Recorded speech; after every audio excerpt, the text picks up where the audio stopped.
So you've made the decision you want to retire early. Do you have any bridge accounts? Do you even need any bridge accounts? Heck, what is a bridge account? Let's talk about it in this video.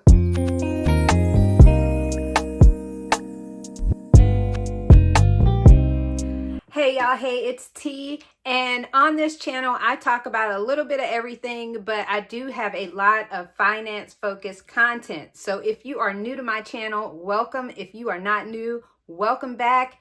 Today I'm talking about bridge accounts, and I'll be quite honest with you guys, I didn't even know that's what they were called until quite recently, within the last year or so. All I knew is that if I wanted to retire early, I was going to need money that would carry me until formal retirement age of 59 and a half, where I could access my 401k funds without penalty. So that's what these accounts are. They are a method for you to carry yourself through to the time that you can actually access any retirement funds that you have without fear of additional penalties, in addition to the taxes that you already have to pay on most of these accounts. So for me, I am using a multi-account method, meaning I have a series of accounts that I will be going from one to the next to the next, two of which I only recently started. So I will go into that later. Some people actually use rental income. That is their income from that will be their bridging method until they access their retirement funds, if they even have any. And then some folks actually sell a property, and whatever proceeds they receive from that sale, they use to fund that gap. There are so many different ways to do this. But I do not have a property that I am selling. I have the house that I live in, but I plan to, once I sell this house, to actually use that for our next property. So I'm probably not going to go that way.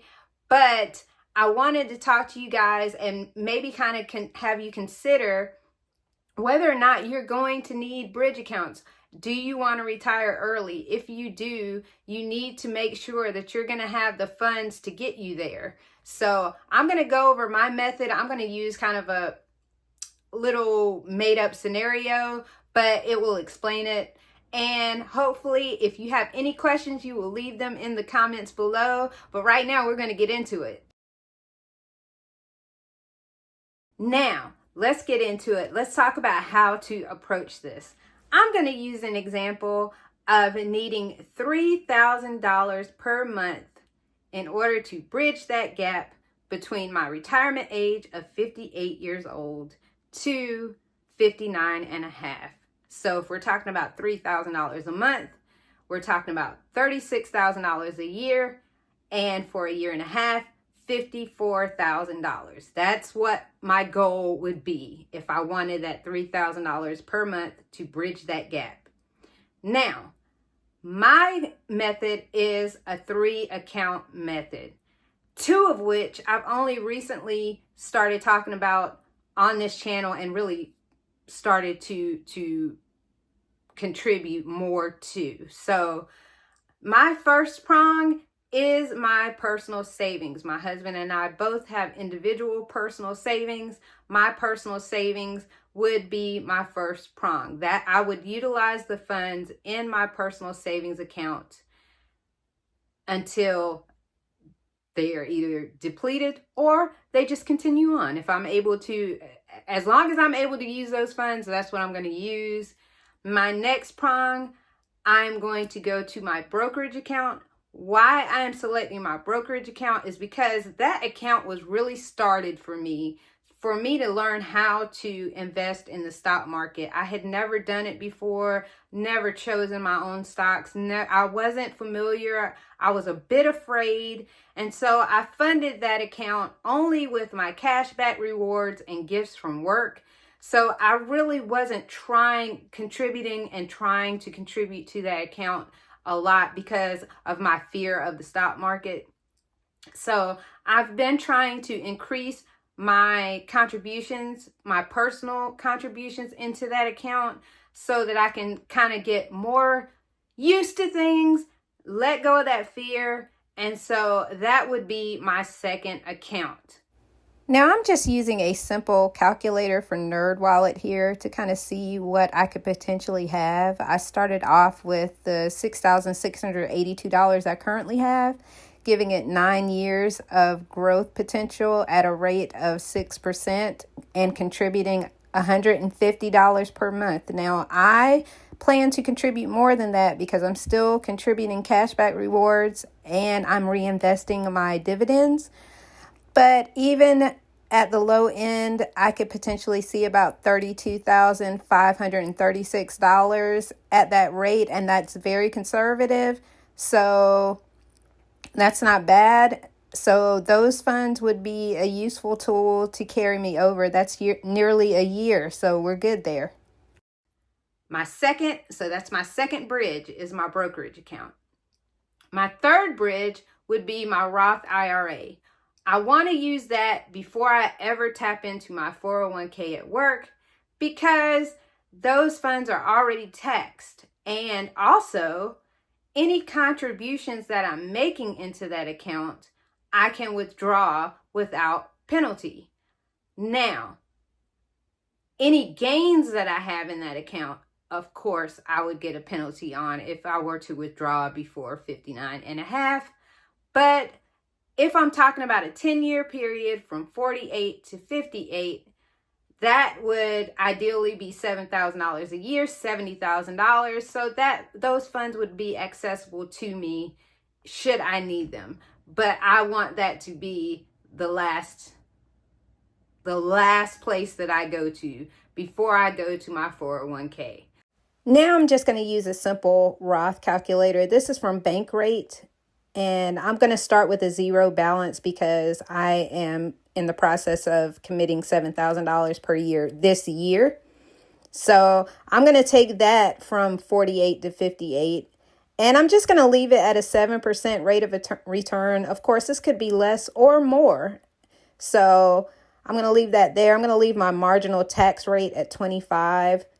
Now, this is the amount that I could potentially have should I not maximize my contributions. Maximizing contributions means that at the age of 50, I would contribute another $1,000 to catch up.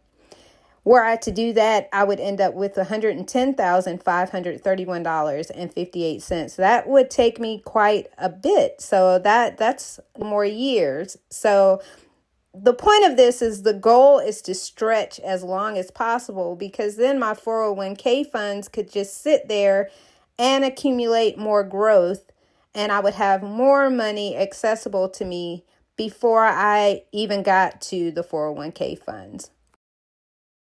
Why? Because 401k is taxable because you did not pay tax as you were paying into it.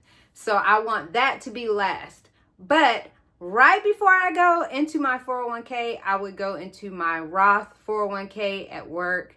That will be the first place that I go before I go to my 401k because just like the Roth IRA, it has already been taxed. So that is the order that I would go into. And like I said, in this scenario, we're talking about $36,000 per year or $54,000 to bridge that gap. So hopefully that kind of gave you an idea of what these bridge accounts are doing. And the goal of those is to stretch as long as possible before I have to move to the next bucket. So you can kind of think about your plan and how you're creating your plan. I had hoped to be able to stretch into my 60s before I touch my 401k funds or even my Roth 401k. That's what my goal is. I hope to have the personal savings to bridge the gap the entire year and a half before I even have to go into those other buckets. And that way I can kind of get into my 60s. Now, I haven't factored in Social Security. I'll be honest with you. My whole approach to retirement did not include Social Security because I've always been fearful about whether it's going to be around for me. I think I may get it. I'm going to go ahead and tell you, I'm probably going to take it as soon as it is available because of that fear of either the funds running out or it not being available to me.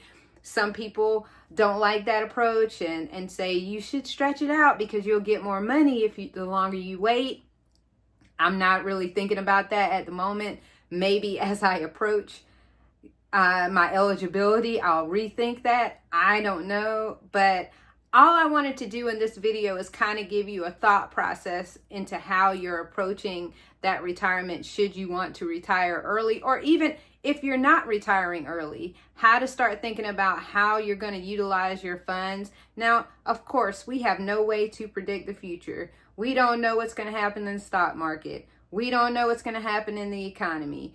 We don't know any of those things. Of course, no one knows when they start saving, but you can make a plan and try to stick to that plan as closely as you possibly can, barring any catastrophes in your life. Planning is always better.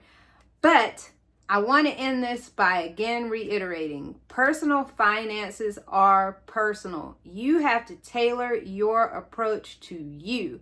It can't be based on other people. It has to be what works for you. Only you know what kind of life you want to live in retirement. Only you know the things that you want to do.